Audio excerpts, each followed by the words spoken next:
Inilah Bajak Kepo Buku.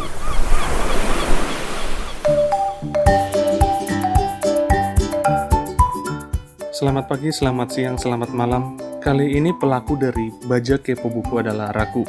Kali ini dia akan membawa review singkat dari novel Melis, Catatan Pembunuhan Sang Novelis, yang ditulis oleh Keigo Higashino.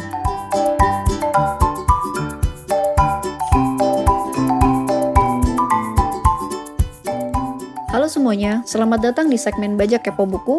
Perkenalkan, nama gue Raku dari Jakarta. Gue bisa dibilang adalah salah satu dari pendengar podcast Kepo Buku.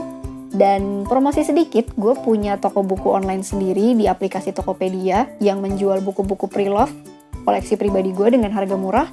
Kalau ada yang tertarik bisa cari aja nama tokonya Buku Rakumi tanpa spasi. Pada episode Bajak Kepo Buku kali ini, gue akan mengulas buku berjudul Melis atau judul terjemahan bahasa Indonesianya Catatan Pembunuhan Sang Novelis, karya penulis asal Jepang, sekaligus penulis kesukaan gue, Keigo Higashino. Buku ini diterjemahkan dan diterbitkan di Indonesia oleh penerbit Gramedia Pustaka Utama, dan penerjemahnya sendiri adalah Faira Amadea. Melis bercerita tentang kasus pembunuhan yang menimpa seorang penulis terkenal bernama Hidaka Kunihiko. Hidaka ditemukan tewas di rumahnya, lebih tepatnya itu di ruang kerjanya yang dalam kondisi terkunci, oleh istrinya Hidaka Rie dan sahabatnya Nonobuchi Osamu. Kedua orang ini tentu saja langsung masuk ke daftar tersangka oleh polisi. Namun ternyata mereka memiliki alibi yang kuat saat pembunuhan terjadi. Sebenarnya tanpa menunggu hingga setengah buku bahkan, kita akan langsung tahu siapa pelakunya beserta motifnya, karena dia ngaku gitu. Tetapi detektif Kaga, detektif yang menyelidiki kasus ini, merasa ada yang aneh. Merasa ada yang janggal dari motif tersebut. Dia merasa kurang sreg dengan motif yang diungkap pelaku. Nah, dari sini, kita akan mengikuti penyelidikan dari si detektif Kaga dalam mengungkapkan sebenarnya seperti apa sih motif asli si pelaku. Oke, kita masuk ke reviewnya.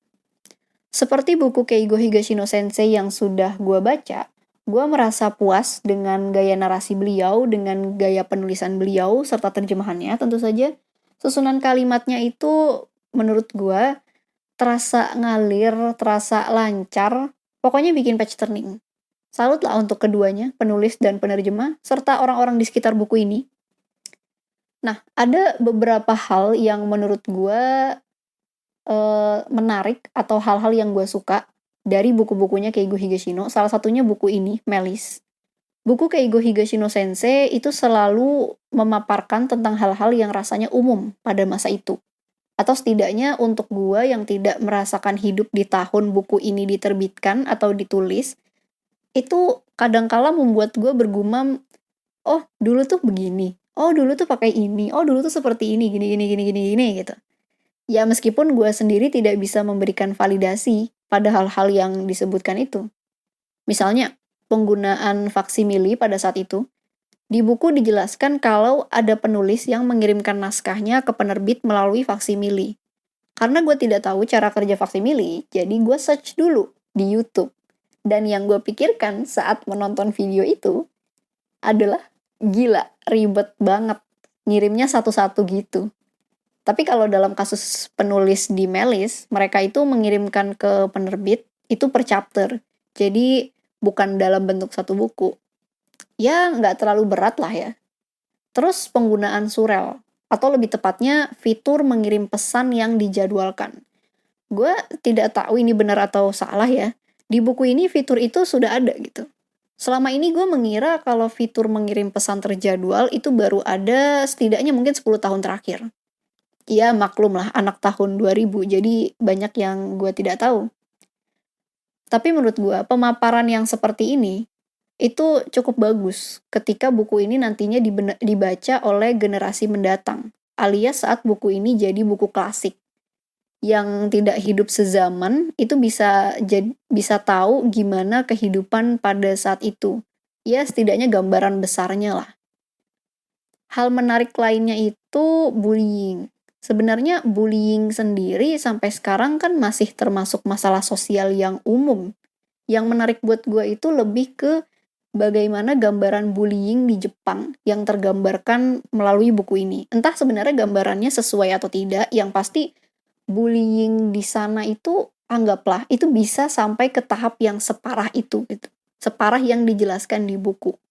Apalagi ada karakter orang dewasa pula yang seolah menormalisasi dengan alasan dunia itu kejam. Dunia yang dihadapi itu nantinya keras gitu. Jadi anak-anak itu harus ditempah dari sekarang.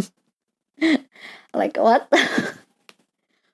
Selain itu, hal paling menarik dari buku ini adalah format penulisannya yang berbentuk laporan, dalam hal ini laporan kepolisian, atau orang-orang juga menyebutnya dokumentasi. Alasan gue membeli buku ini ya salah satunya itu. Karena formatnya dokumentasi.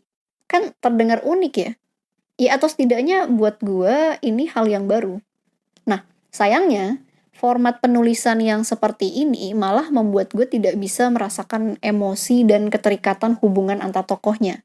Padahal hubungan antara pelaku dan si korban itu cukup krusial. Dan harusnya di akhir buku itu bisa membuat gue merasa ada rasa sedih, ada rasa terkhianati, dan perasaan lainnya. Tapi sayangnya tidak gue dapatkan dari buku ini. Pun petualangan dari penyelidikan detektif Kaga tidak bisa kita ikuti. Karena yang diceritakan adalah kesimpulan dari penyelidikan yang udah dilakukan. Buat gue, vibe detektifnya itu tidak terasa.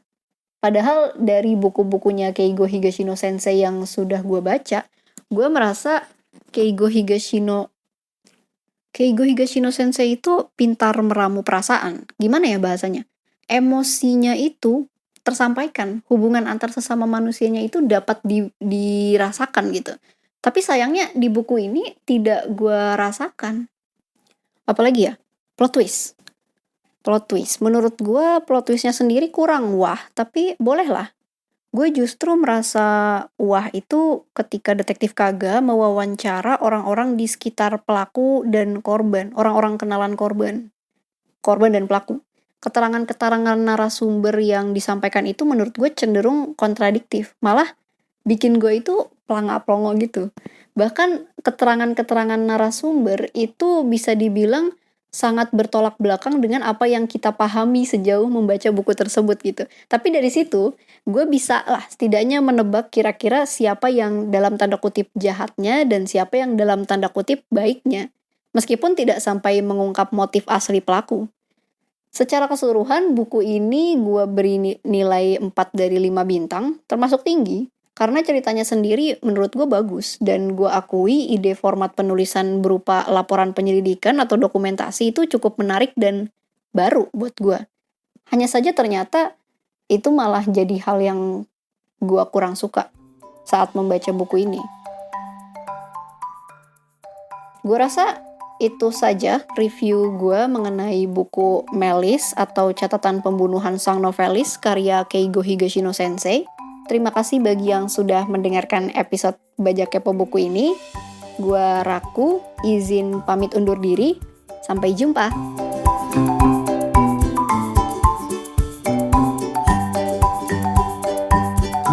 Demikian review Melis yang dibawakan oleh Raku.